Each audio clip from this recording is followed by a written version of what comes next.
Leer siempre es maravilloso, ni les cuento los que amamos esto desde la escritura y la investigación, como Santiago Clavijo, que en plena pandemia se encontró con este personaje, este esclavo negro, clave en momentos claves de nuestra Argentina. Hoy estamos presentando Córdoba 1829.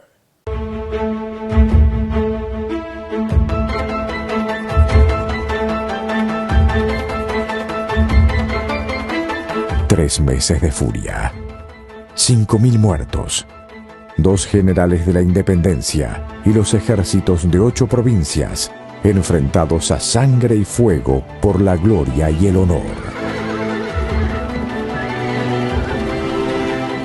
Un relato sin concesiones, donde se mezclan la vida y la muerte, el odio y el amor, bajo la escenografía cautivante de la Córdoba del siglo XIX. Nunca antes tantos muertos, tanto odio y tanto coraje. Cuando la historia se confunde con la leyenda, lo importante es escribir la leyenda. Córdoba 1829, una novela de Santiago Clavijo. Santiago, este libro es un producto de la pandemia. Se podría decir que sí. Esto de que nos pusimos todos a ver qué hacíamos con todo ese tiempo que nos encontramos que teníamos de golpe libre. Y por supuesto, como decías vos recién, a mí me gusta mucho leer, siempre desde chico lo he hecho. Y me pasaron varias cosas que me fueron llevando a esto. Por ejemplo, estaba haciendo la cola en la Plaza San Martín en una carpa para ver si tenía COVID. Y me puse a sacar fotos de la catedral, ¿no? Y después, ampliando esa foto de la catedral, veía que los campanarios de la catedral están como custodiados en cada uno de sus extremos por ángeles de rostros indígenas, faldones de plumas. Y yo ya venía leyendo algo de esto, de cómo era Córdoba en el siglo XIX, de qué pasaba, ¿no? Y eso me impresionó, me impactó aún más para adentrarme en eso, ¿no? Y por eso en el primer capítulo aparece nuestra catedral, porque si vos vas hoy a la Plaza San Martín y te paras frente a la catedral, te impresiona. Imagínate lo que era eso hace 200, 300 años atrás. Para un viajero que llegaba y se paraba y veía eso, ¿viste? Ahí en el medio de la nada en esa época, ¿no? Sí, yo lo describía así. Leyendo hace poco sobre Sarmiento, leí una descripción que hace Sarmiento de cuando él llega a Córdoba. Claro, él viene de San Juan, que era aún menos que lo que era Córdoba, y se impresiona con esta ciudad que tiene una calle ancha, y dice él que tiene semejante catedral, y él cuenta 11 iglesias. Hay un viajero inglés que por la época también llega a Córdoba y también le impacta que este pueblo, algo más que una aldea, pongo yo acá, él dice que cuenta los campanarios de 14 iglesias en Córdoba, ¿no? O sea, se ve que la impronta religiosa es muy grande, ¿no? Por eso también en parte los cordobeses somos como somos, es parte de nuestra idiosincrasia todo eso, ¿no? Y yo te lo comentaba en nuestra anterior conversación, por eso la Córdoba de las campanas, ¿no? Claro. Esta descripción que ha quedado hasta hoy. Le contamos a la gente que quiere leer este libro, ¿con qué nos vamos a encontrar aquí?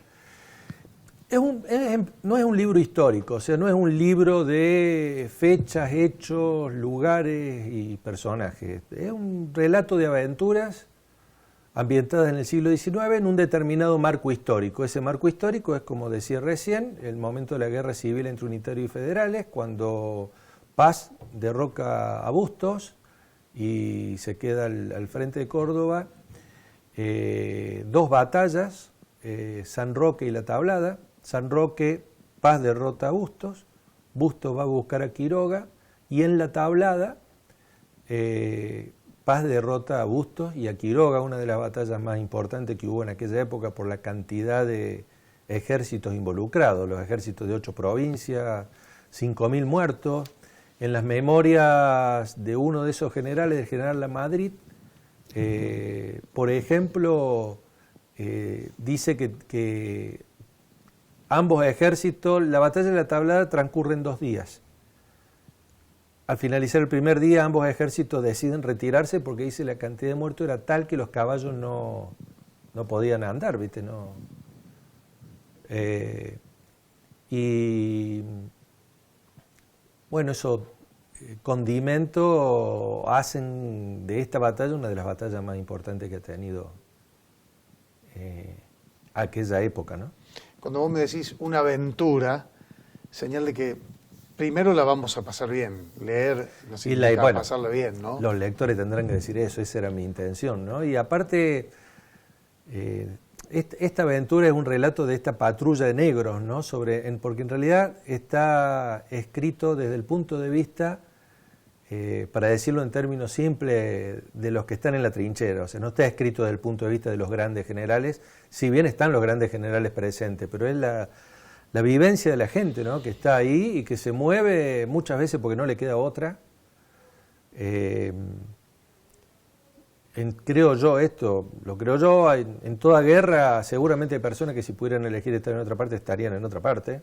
Y como te decía recién, hay mucha gente para la cual pasan a hacer algo a partir de eso, ¿no? O sea, pasan a ser un cabo, un sargento, un teniente valiente, querido, admirado, seguido por su gente y que en la vida común, bueno, extrañan eso, ¿no? Y muchos siguen la carrera militar a raíz de eso. Y después, porque la guerra condensa... ¿Marcala era uno de esos? Sí, seguramente.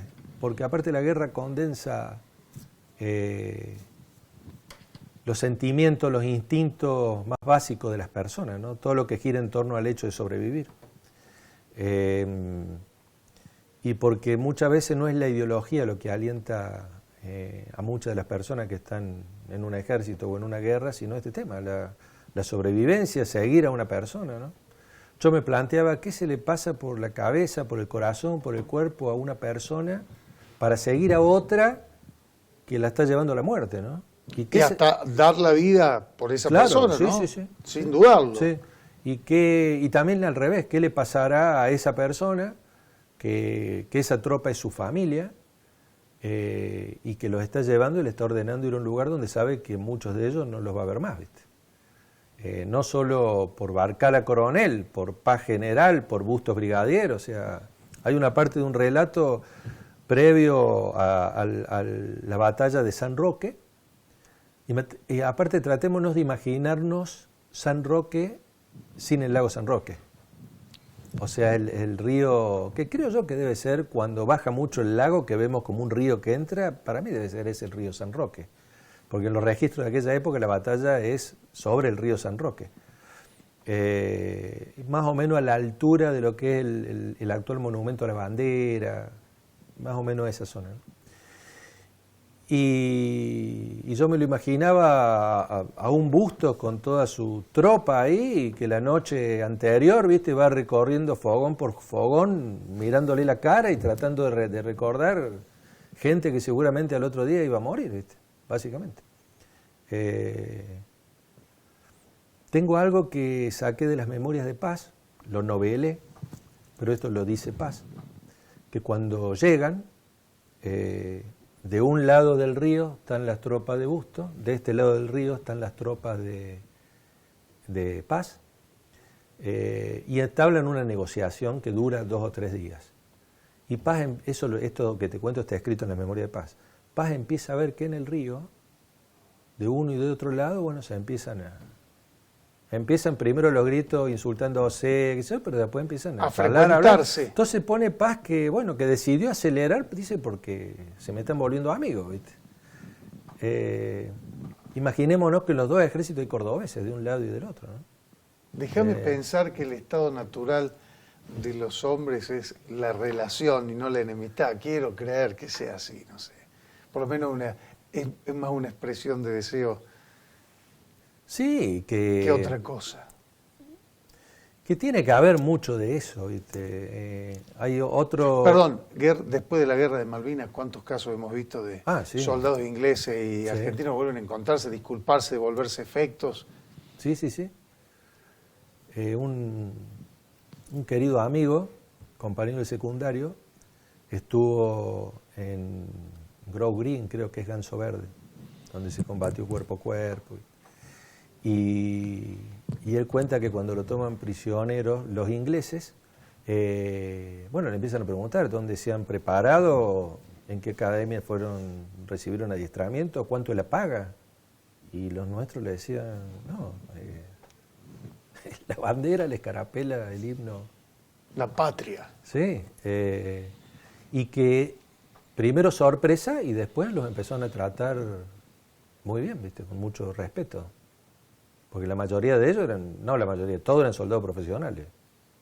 A excepción de los Gurkha, que eran pagados mercenarios, ¿no? La guerra te seduce, y fíjate cómo utilizo la palabra, seduce sí, en el sentido de tema literario para investigarlo más. Sí, por supuesto. Te vuelvo a decir, el comportamiento de las personas. En la guerra uno lee que hay personas que son capaces, la misma persona que es capaz de cometer un acto heroico a la mañana puede cometer otro tipo de acto a la tarde, ¿no? O sea, porque ahí está todo, ¿no? Pensemos también que en aquella época los ejércitos, de uno y de otro lado, se engordaban con reos, presos que sacaban de las cárceles, entonces para la oficialidad era muy difícil, pero a la vez era muy serio el tema este de controlar a esa gente, ¿no? De no llegar, digo, que un regimiento no llegara a un pueblo y violar a las mujeres, ponele. Y todo eso era responsabilidad de la oficialidad. Y sí he leído mucho de que los oficiales pertenecientes en aquel entonces al ejército de los Andes tenían estos códigos muy claros, o sea, no había relajamiento en esas cosas para ellos. Y con un San Martín que era absolutamente estricto en cumplir esas reglas, ¿no? Sí, incluso en reglamento del ejército, bueno, la Fuerza Armada de aquel entonces era el ejército, no había otras fuerzas armadas, ¿no? Y en los reglamentos se penaba con pena de muerte el robo y la violación. Así donde te encontraran.